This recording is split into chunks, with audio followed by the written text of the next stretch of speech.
વિદ્યાર્થી મિત્રો, આજે આપણે ધોરણ 12 ની અંદર ચેપ્ટર નંબર 13 એમાઇન સંયોજનો વિશે અભ્યાસ કરવાનો છે. તો એમાઇન સંયોજનમાં સૌપ્રથમ આપણે બંધારણ કઈ રીતે દોરવું તેના વિશે અભ્યાસ કરવો પડે. તો એમાઇન સંયોજનનું બંધારણ સેમ એમોનિયા જેવું જ હોય છે. આપણે બધા જાણીએ છીએ કે એમોનિયાનું અણુ સૂત્ર છે NH3. હવે તેનો આકાર છે, તેનું બંધારણ છે તે ત્રિકોણના પાયાની જેમ ત્રિકોણીય પિરામિડલ રીતે ગોઠવાયેલો હોય છે.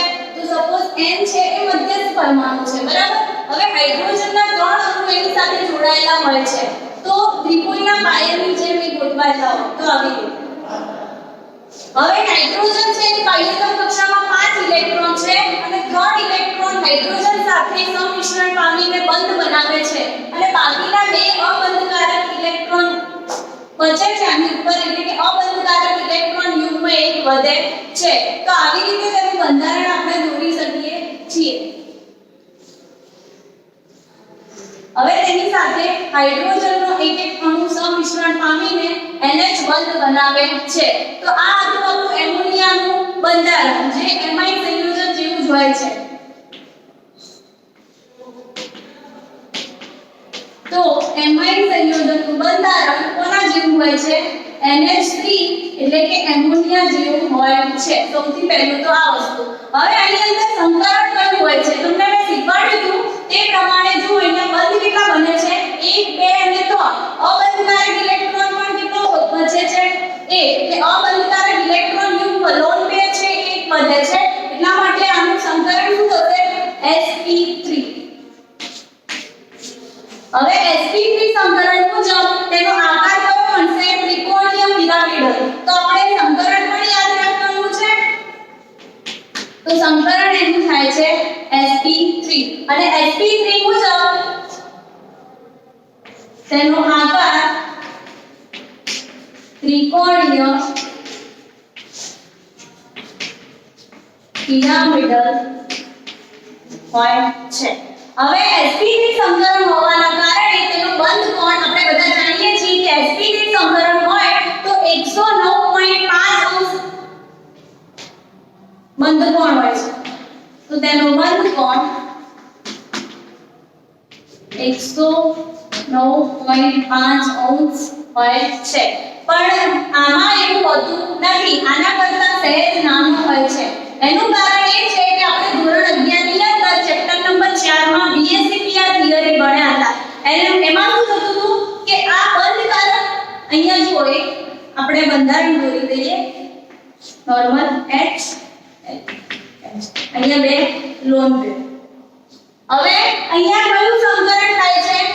sp3 સંકરણ થવાના કારણે એનું બંધકોણ નોર્મલી આપણને ખબર છે કે કેટલો હોય છે? 109.5 અંશ હોય છે. પણ અહીંયા કેવો હોય છે? તેનાથી નાનો, કારણ કે BSCP થિયરી મુજબ અહીંયા જે અબંધકારક ઇલેક્ટ્રોન છે અને બંધકારક ઇલેક્ટ્રોન એની વચ્ચે અપાકર્ષણ અનુભવે છે. હવે અપાકર્ષણ અનુભવે આના કારણે એ અંદરની તરફ ખસે છે. હવે અંદરની તરફ ખસે તો તેનું બંધ કોણ 109.5 અંશની જગ્યાએ 107 અંશ મળે છે. એટલે કે 109.5 અંશ કરતા કેવો મળશે આપણને? નાનો. તો આ વસ્તુ આપણે ધ્યાન રાખવાની છે. તો એના અંદર આપણે બંધારણ જોવાનું કેવું છે એનું? તો એમોનિયા જેવું બંધારણ છે. સંકરણ કયું છે? તો sp3 સંકરણ છે. આકાર પૂછ્યો હોય તો ત્રિકોણીય પિરામિડલ હોય છે, ત્રિકોણના પાયાની જેમ ગોઠવાયેલો હોય છે. અને બંધ કોણ sp3 ના નિયમ મુજબ તો 109.5 અંશ હોય છે, પણ આની અંદર કેવો હોય છે? તેના કરતા નાનો. કે નાનો હોય છે કારણ કે BSCP થિયરી મુજબ, મેસ્પર થિયરી મુજબ અબંધકારક અને બંધકારક ઇલેક્ટ્રોન યુગ્મ વચ્ચે અપાકર્ષણ અનુભવે અને અપાકર્ષણના કારણે તે અંદરની તરફ શું થઈ રહ્યો છે? ખસી રહ્યો છે. તો આ વસ્તુ આપણે ધ્યાન રાખવાની છે. તો આથી એમોનિયાની, હવે આપણે એમાઇનની વાત કરવાની છે. તો સેમ આના જેમ જ, પણ આપણે અહીંયા શું યાદ રાખવાનું છે કે જે H હાઇડ્રોજન છે એનું વિસ્થાપન થશે. હવે તેનું વિસ્થાપન શેના વડે થાય? તો કાં તો આલ્કાઇલ વડે થાય કાં તો એરાઇલ વડે. હવે અહીંયા R અને AR નું જ્યારે લખ્યું તો તમારે સમજી લેવાનું કે R એટલે આલ્કાઇલ અને AR એટલે એરાઇલ. તો R એટલે આલ્કાઇલ અને AR લખું એટલે શું સમજી લેવાનું?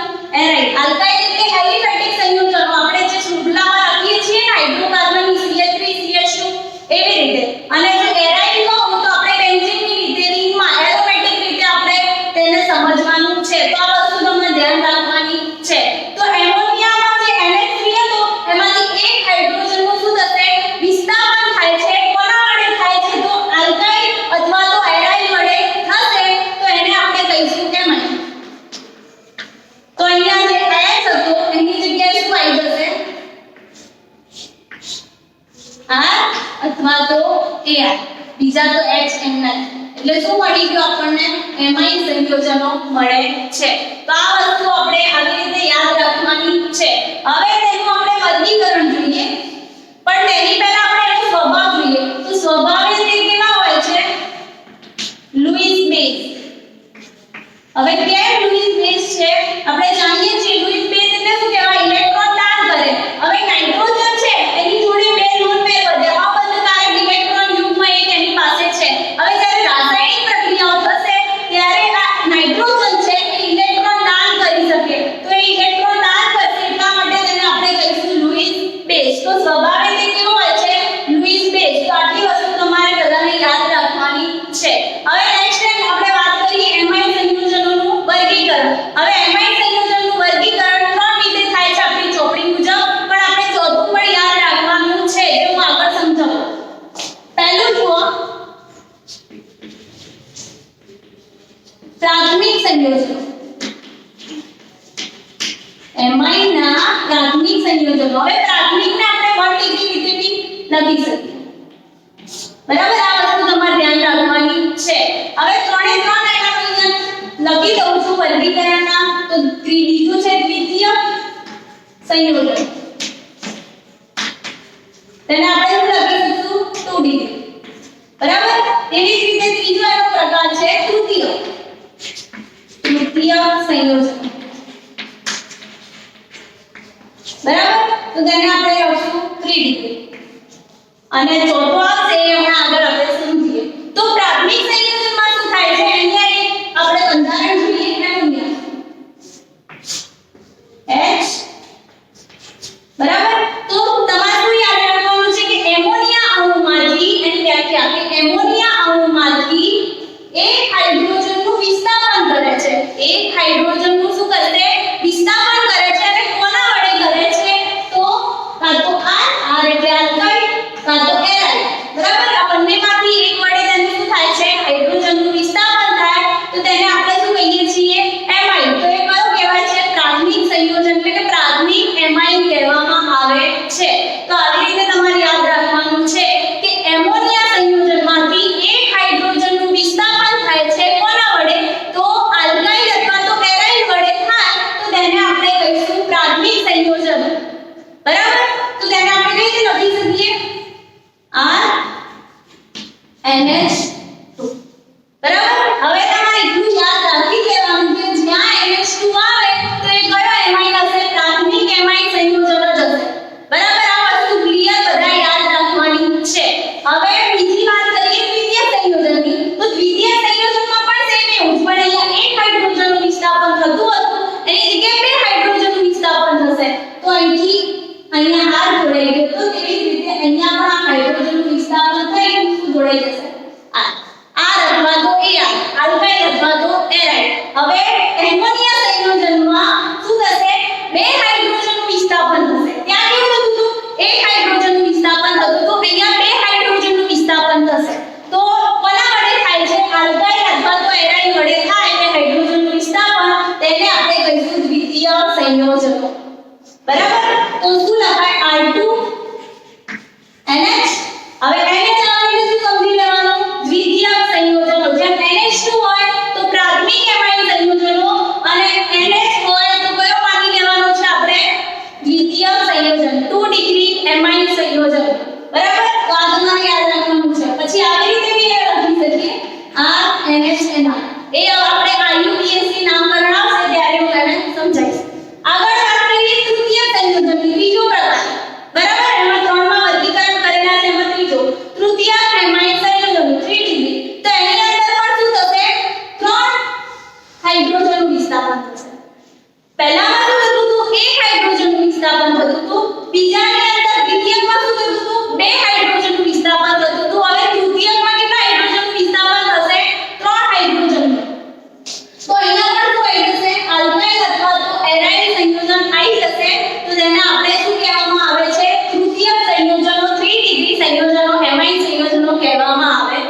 છે એનું શું થાય છે વિસ્થાપન થશે તો આપણે શું લખી શકીએ R4 and plus X minus હવે X એટલે હાઇડ્રોજન તત્વો ક્લોરીન બ્રોમીન આયોડીન ક્લોરીન ગમે તે હોઈ શકે બરાબર પણ મોસ્ટલી ક્લોરીન અને બ્રોમીન આપણે લેવાનું આવશે તો આ એમોનિયમ ક્ષાર પરથી આપણે શું મળે છે ચતુર્થક એમોનિયમ ક્ષાર મળે છે આપણી ચોપડી મુજબ આટલા ત્રણ જ છે પણ એક ચોથો પણ તમને પૂછાતો હોય છે વારે ઘડી એટલે એ બી તમારે યાદ રાખવાનું છે તો આ હતું આપણું એમાઇન સંયોજનનું બંધારણ અને તેનું વર્ગીકરણ હવે આપણે નેક્સ્ટ વાત કરવાની છે IUPAC નામકરણની વાત કરવાની છે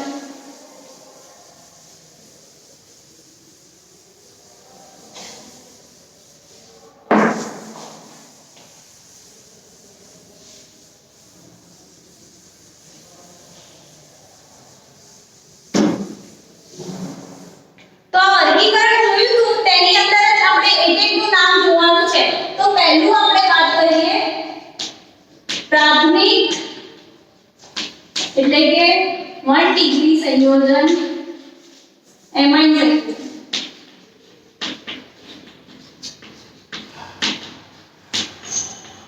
હવે IUPAC નામકરણ લખો ને ત્યારે તેના નિયમો હોય છે નિયમો તમારે યાદ રાખવાના છે હું બોલું ત્યારે નોટ ડાઉન કરજો બુકની અંદર બરાબર હવે જો પહેલું સપોઝ મેં એવું લખ્યું CH3 NH2 હવે R ની જગ્યાએ શું લીધો CH3 બરાબર CH3 એટલે આપણે શું કહેતા હતા એક કાર્બન મિથેન હવે તમારે યાદ રાખવાનું છે કે જ્યારે એમાઇન સંયોજન હોય તો એમાં પાછળ પ્રત્યય કયો લાગશે એમાઇન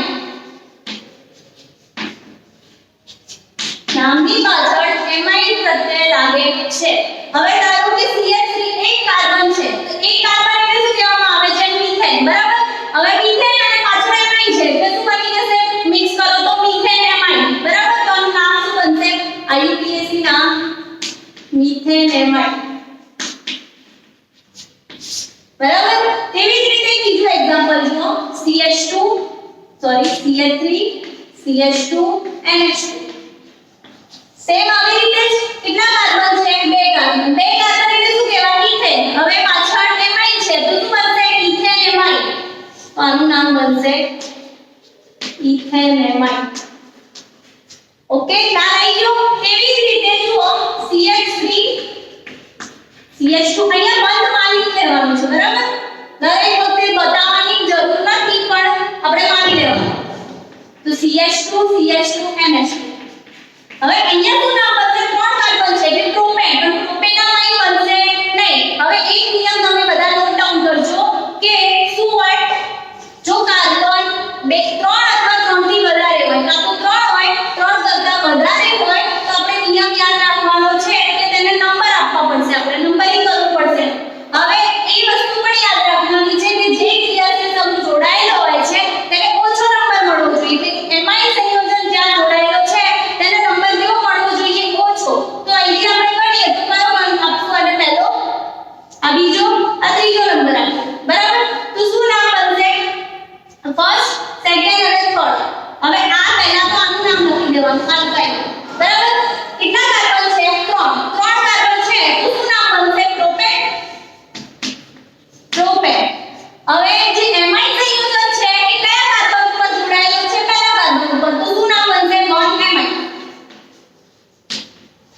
તો આનું નામ બનશે પ્રોપેન નોન એમાઇન આ નિયમ ખાસ યાદ રાખજો કે કાર્બન જ્યારે 3 અથવા 3 થી વધારે બરાબર 3 અથવા 3 કરતા કેટલા હશે વધારે હોય ત્યારે એને નંબર આપવા પડશે આપણે અને નંબરિંગ કઈ રીતે કરવાની છે કે એમાઇન સંયોજન જ્યાં જોડાયેલો હોય એને ઓછો નંબર મળવો જોઈએ બરાબર એ ધ્યાન રાખવાનું છે તેવી જ રીતે આપણે હવે આલ્કીન અને આલ્કાઇનની વાત કરીએ બરાબર સંતૃપ અસંતૃપમાં શીખ્યા ને આપણે તો એવી રીતે ચલો CH2 double bond CH2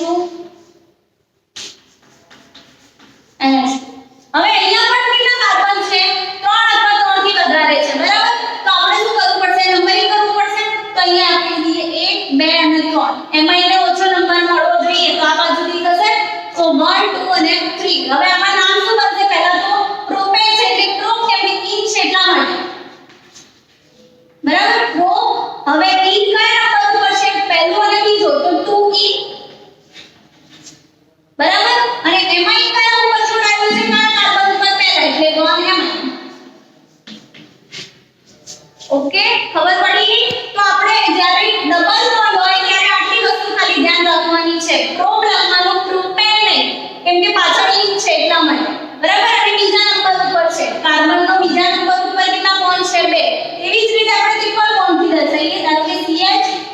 triple bond C CH2 okay તો હવે આમાં શું કરવું પડશે આપણે અહીંયા પણ નંબરિંગ કરવું પડશે આ પહેલો બીજો ત્રીજો સેમ આના જેવું જ પ્રો અહીંયા શું આવી જશે E ની જગ્યા I બરાબર તો અહીંયા શું બનશે પ્રો 2I Mi દ્વારા કાર્બન ઉપર જોડાયેલું છે પહેલા એટલે 1Mi બરાબર તો એવી રીતે આપણે આનું નામકરણ કરી શકીએ છીએ તેવી જ રીતે બીજું એરેલ વાળું ઉદાહરણ લઈ લઈએ કે સપોઝ આ બેન્ઝીન ઉપર આપણે મૂકી દીધો NH હવે આનું નામ શું બનશે તો આ બાજુ જુઓ આનું પહેલા બેન્ઝીન એમાઇન થઈ જશે તો 1 એમાઇન સોરી ડાયરેક્ટ લખી દેવાનું બેન્ઝીન એમાઇન બરાબર અથવા એનું બીજું નામ પણ છે સામાન્ય નામ જેને આપણે કહીએ છીએ એનિલીન બરાબર સામાન્ય નામ છે તો એનિલીન આનો ઉપયોગ આપણે આગળ જે પ્રક્રિયાઓ થશે તેની અંદર કરવામાં આવશે તો આ વસ્તુ તમારે ખાસ યાદ રાખવાની છે કે બેન્ઝીન એરોમેટિક ઉપર NH2 હોય તો એને આપણે શું કહીએ છીએ એનિલીન બરાબર એવી જ રીતે આપણે બીજું એક્ઝામ્પલ જોઈએ સપોઝ NH2 હોય અને CH હવે અહીંયા શું કરવું પડશે આપણે નંબરિંગ શું કરવાનું છે કે એમાઇન સંયોજન હોય એને ઓછો નંબર મળવો જોઈએ તો અહીંયા શું આપી દઈએ first second third fourth fifth અને સિક્સ્થ બરાબર હવે શું કરશું આપણે પહેલા આનું કરશું કયા પોઝિશન ઉપર છે બીજી પોઝિશન ઉપર તો શું નામ બને 2 મિથાઇલ અને બેન્ઝીન ઉપર આખું અગાડી દે તો શું થઈ જશે બેન્ઝીન એમાઇન અથવા એનિલીન પણ લખી શકીએ બેન્ઝીન એમાઇન તો આવી રીતે આપણે એનું IUPAC નામકરણ કરી શકીએ કોનું તો પ્રાથમિક એમાઇન સંયોજનો બરાબર આ ધ્યાન રાખવાનું છે હવે બીજી વાત કરીએ બીજો હોય તો દ્વિતીય એમાઇન સંયોજન એટલે કે 2 ડિગ્રી સંયોજનો હવે આમાં શું શીખવાડીશું આપણે R2NH આવી રીતે લખી શકીએ અથવા તો RNH બરાબર ચલો CH3 NH CH હવે અહીંયા બીજા બે નિયમો લાગુ પડે છે તમારે બધા યાદ રાખવાના છે પહેલો નિયમ છે કે બંને બાજુ આલ્કાઇલના બંને બાજુ સંયોજનો કેવા હશે સમાન જુઓ અહીંયા બી CH3 છે અહીંયા પણ CH3 એટલે બંને બાજુ જો સમાન સંયોજનો હોય તો NH છે એ કોઈ પણ એક બાજુ તમે રાખી શકો કાં તો આ બાજુ રાખી શકો કાં તો આ બાજુ રાખી શકો તમારી ઈચ્છા બરાબર પણ આ વસ્તુ તમારે યાદ રાખવાની છે પણ જો બંને બાજુ જુદા જુદા સંયોજનો હોય આ તો સેમ હતા જો અલગ અલગ હોય તો શું કરવાનું છે જ્યાં કાર્બન વધારે હોય એ બાજુ રાખવાનું ધારો કે અહીંયા મેં CH3 CH2 લખ્યું છે અને અહીંયા ખાલી CH3 છે તો બંને કેવા છે અલગ અલગ સંયોજન છે તો કોની બાજુ રહેશે NH કે જેના કાર્બન વધારે હોય એ બાજુ કોણ રહેશે NH પછી એનું IUPAC નામકરણ તમારે કરવાનું છે તો આ બે નિયમો તમારે ખાસ યાદ રાખવાના છે આ નિયમ પ્રમાણે જ આપણે IUPAC નામ લખવાનું છે હવે બંને સેમ છે તો આપણે શું કરશું આવી રીતે હવે આનું જે નામ છે એ આપણે પ્રાથમિક એમાઇન પ્રમાણે લખવાનું છે હવે અહીંયા જુઓ એની સાથે કોણ જોડાયેલો છે મિથાઇલ તો અહીંયા શું લખી મિથાઇલ હવે અહીંયા કાર્બન કેટલા છે એક કાર્બન એટલે મિથેન અને મિથેનની સાથે એમાઇન જોડાયેલો છે તો શું બનશે મિથેન એમાઇન મિથાઇલ નામ બનશે આગળ આવશે N ડાઇમિથાઇલ વાળા પણ આવશે કે તૃતીયકમાં આવશે બરાબર આપણે તૃતીયકની વાત ચાલુ છે તો શું બનશે N આ મિથાઇલ અને આની સાથે નામ જોડો તો કાર્બન એક છે તો શું થઈ જશે મિથેન એમાઇન હવે લખું જુઓ CH3 CH2 NH CH હવે જો બંને બાજુ અહીંયા મિથાઇલ છે આ બાજુ મિથાઇલ છે હવે શું કરવું પડે આપણે કોની બાજુ NH ને રાખશું કે જે બાજુ કાર્બન વધારે હોય ઓછા હોય બાજુ નહીં વધારે હોય બાજુ હવે વધારે કોની બાજુ છે અહીંયા બે છે ને અહીંયા એક છે તો આની બાજુ રાખવાનું NH ને બરાબર હવે નામ શું બનશે N મિથાઇલ સેવાના પ્રમાણે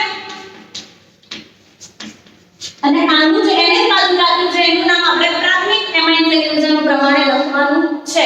તો શું બનશે બોલો? કેટલા કાર્બન છે? બે કાર્બન હશે તો શું થશે? ઇથેન અને એમાઇન જોડાયેલો છે એટલે ઇથેન એમાઇન.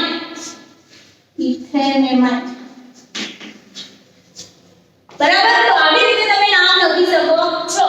તો બંને બાજુ જો અલગ અલગ હોય તો શું કરશું? તો અહીંયા ઇથાઇલ આવી જશે. જો સેમ હોય તો શું કરવાનું છે? ગમે તે એક બાજુ તમે રાખી શકો અને જો અલગ અલગ હોય તો જે કાર્બન બાજુ વધારે હોય એ બાજુ તમારે રાખવાનું છે. ખ્યાલ આવી ગયો? તો આવી રીતે આપણે તેનું નામકરણ કરી શકીએ છીએ. તો આ તો આપણું દ્વિતીયક એમાઇન સંયોજન. હવે તૃતીયકની વાત કરીએ. હવે જુઓ, આને તમે સ્ક્રીનશોટ લઈને તમારા ચોપડાની અંદર નોટ ડાઉન કરજો અને પ્રેક્ટિસ કરજો લખવાની. બરાબર. અલગ અલગ નામ લખી અને તેના નામ લખવાના છે. તો સૂત્રો લખી નામ લખો અથવા તો નામ લખી સૂત્ર લખો. બરાબર.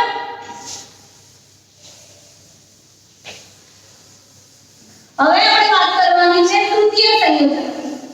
તૃતીય સંયોજનની અંદર તૃતીયક એમાઇન સંયોજન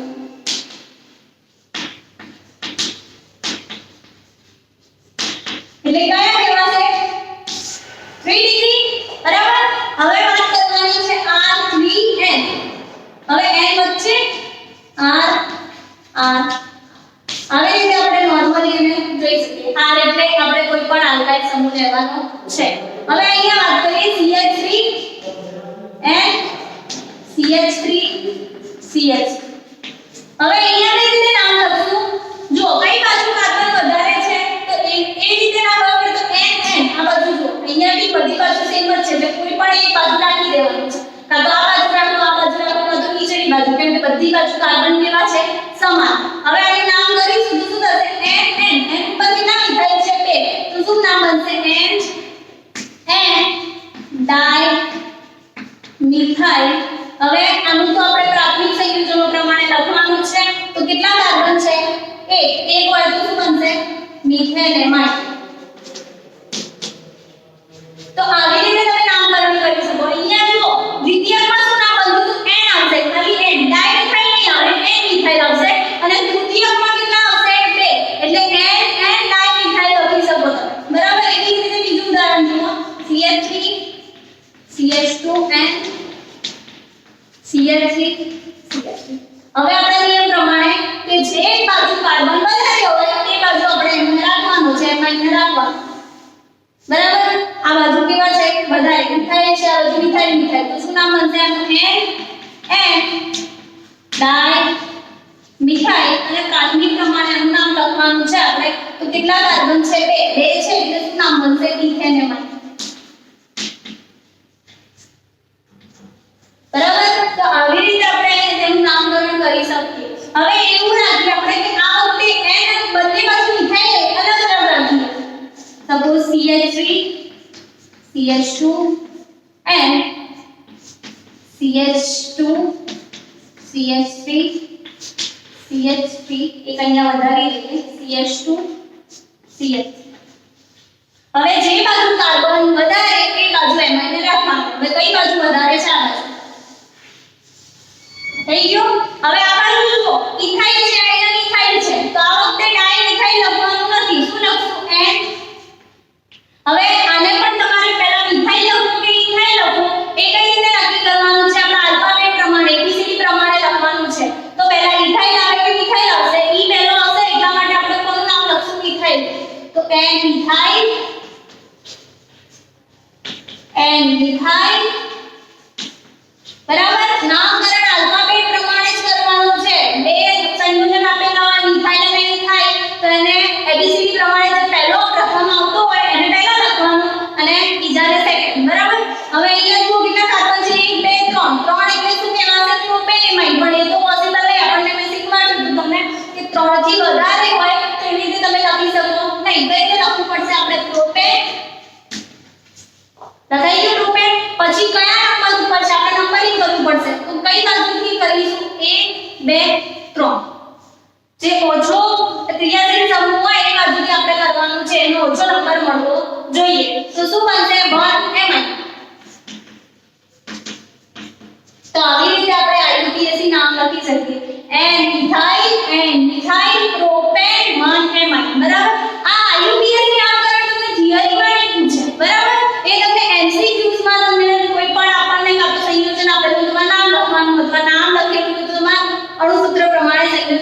લખવાનું આવશે બરાબર તો આવી રીતે આપણે તેનું તૃતીય એમાઇનના નામ લખી શકીએ કે એની અંદર n અને ડાઇમિથાઇલ પણ હોઈ શકે અથવા તો અલગ અલગ પણ હોઈ શકે ઇથાઇલ હોઈ શકે પ્રોપાઇલ હોઈ શકે મિથાઇલ હોઈ શકે બરાબર તો એ વસ્તુનું તમારે ખાસ ધ્યાન રાખવાનું છે હવે ચોથાની વાત કરીએ ચતુર્થ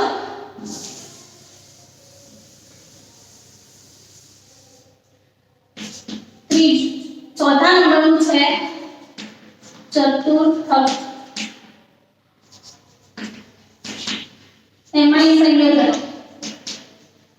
એટલે આપણે એને શું કહીએ છીએ એમોનિયમ ક્ષાર ચતુર્થ એમોનિયમ ક્ષાર હવે એનું એક બેસ્ટ એક્ઝામ્પલ લઈએ આપણે CH3 ચાર આપી દઈએ કેમ કે આપણે કઈ રીતે લખીએ છીએ normally R4 and X minus બરાબર એમોનિયમ ક્ષાર હવે અહીંયા શું લખી શકીએ આપણે N તો લખી દીધો આપણે N+ હવે X ની જગ્યાએ ક્લોરાઇડ પણ લઈ શકો બ્રોમાઇડ પણ લઈ શકો સપોઝ અહીંયા હું લઉં છું Cl તો Cl ઉપર શું હોય માઈનસ તો આનું નામ હવે IUPAC નામકરણ શું થશે અહીંયા કેટલા છે ચાર એટલે શું કહેવાય આપણે પૂર્વક લગાવતા હતા ને મોનો એક હોય તો મોનો બે હોય તો ડાય ત્રણ હોય તો ટ્રાય ચાર હોય તો ટેટ્રા તો અહીંયા શું છે ચાર તો ચાર આલ્કાઇલ એટલે કે CH3 આવી રીતે ચાર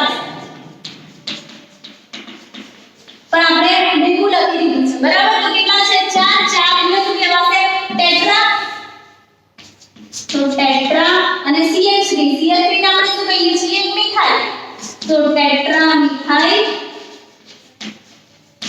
એમોનિયમ અને અહીંયા જે લીધો હોય ક્ષાર તમે ક્લોરાઇડ લીધો છે બ્રોમાઇડ લીધો છે જે લીધો તો અહીંયા આપણે શું લીધું છે Cl એટલે શું નામ બનશે ક્લોરાઇડ બરાબર એવી જ રીતે અહીંયા બીજું આપણે લખી દઈએ CH3 અહીંયા ઓ ચાર જ લેવા પડશે કેમ કે ચતુર્થક છે એટલા માટે બરાબર n+ અહીંયા લખી દઈએ Br- બરાબર તો આનું નામ શું બનશે ટેટ્રા મિથાઇલ હવે મિથાઇલની જગ્યાએ આપણે ઇથાઇલ પણ હોઈ શકે CH3 CH2 હોઈ શકે પૂર કરી બરાબર અથવા બ્યુટાઇલ હોઈ શકે પ્રોપાઇલ હોઈ શકે પેન્ટાઇલ હોઈ શકે તો બસ એ રીતે નામ લખવાનું છે તો ટેટ્રા મિથાઇલ એમોનિયમ બ્રોમાઇડ તો આવી રીતે આપણે આ જે સંયોજનોનું વર્ગીકરણ છે એમાઇન સંયોજનોનું તેનું નામકરણ IUPAC પ્રમાણે લખી શકીએ છીએ તો આજે આપણે શું ભણ્યા કે એમોનિયા છે એના જેવો જ સંયુક્ત બંધારણ કોનું હોય છે એમાઇનનું એની અંદર આપણે તેનું બંધારણ જોયું તો બંધારણ કોના જેવું છે એમોનિયા જેવું છે સંકરણ કયું હતું sp3 હતું પછી તેનો સ્વભાવ કેવો હતો તો લुईस બેઝ હતું કેમ લुईस બેઝ હતો કારણ કે તે ઇલેક્ટ્રોનને શું કરે છે દાન કરે છે એટલા માટે sp3 પ્રમાણે તેનો આકાર કેવો હોય છે તો ત્રિકોણીય પિરામિડલ ત્રિકોણના પાયાની જેમ ગોઠવાયેલો હોય છે તો એનો આકાર કેવો હતો ત્રિકોણીય પિરામિડલ એની પછી આપણે જોયું તો એનો બંધકોણ નોર્મલી sp3 સંકરણનો શું હોય છે 109.5 અંશ બરાબર એવો હોય છે પણ આની અંદર કેવું છે 107 અંશ કેમ એવું છે તો BSc થિયરી પ્રમાણે અબંધકારક અને બંધકારક ઇલેક્ટ્રોન યુગ્મ વચ્ચે અપાકર્ષણ અનુભવે અપાકર્ષણ ઉત્પન્ન થવાના કારણે એ શું થશે બંને બાજુ નજીક નીચેની બાજુ ખસે છે હવે ખસે એટલે બંધકોણ ઓછો થઈ જવાનો તો 109.5 અંશથી કેવો હશે નાનો એ વસ્તુ તમારે ધ્યાન રાખવાની છે એની પછી આપણે સંયોજનના વર્ગીકરણ જોયું તો એના કેટલા વર્ગીકરણના નોર્મલી તેના ત્રણ સ્ટેપ છે પણ ચોથો પણ આપણે યાદ રાખવાનું છે પ્રાથમિક એમાઇન સંયોજનો દ્વિતીયક એમાઇન સંયોજનો તૃતીયક અને ચતુર્થક પ્રાથમિકમાં શું થતું હતું એક હાઇડ્રોજન એમોનિયામાંથી એક હાઇડ્રોજનનું વિસ્થાપન કરશે કોની સાથે કરશે આલ્કાઇલ વડે અથવા તો એરાઇલ વડે કરે એને આપણે કહીશું પ્રાથમિક એમાઇન સંયોજનો બીજું તો દ્વિતીયક કોને કહેવામાં આવશે કે બે હાઇડ્રોજનનું વિસ્થાપન કરશે તૃતીયકમાં ત્રણ હાઇડ્રોજનનું વિસ્થાપન કરશે અને ચતુર્થકમાં એમોનિયા પાસે તો ત્રણ જ હાઇડ્રોજન છે એટલા માટે કોનો ઉપયોગ કરવામાં આવે છે એમોનિયમ ક્ષારનો તો એમાંથી ચાર હાઇડ્રોજનનું શું કરે છે વિસ્થાપન અને એમોનિયમ ક્ષાર બનાવે છે ચતુર્થક એમાઇન એમોનિયમ ક્ષાર બનાવે છે તો આવી રીતે અને IUPAC નામકરણમાં પણ તમારે આપણે નિયમો આગળવાળા એક નિયમ એમ કરી ત્રણ નિયમો તમારે યાદ રાખવાના છે તો આજે બધા IUPAC નામકરણ શીખવાડ્યા તમને એ તમારે તમારા ચોપડામાં નોટ ડાઉન કરવાના છે બધા બરાબર હવે નેક્સ્ટ લેક્ચરની અંદર આજની આપણે બનાવટ શીખવાના જોવાની છે કે એમાંય સંયોજનની બનાવટ કેવી રીતે કરી શકો તમે, બરાબર. એ પદ્ધતિઓ કઈ કઈ છે એ આપણે નેક્સ્ટ લેક્ચરમાં શીખીશું. Okay, thank you.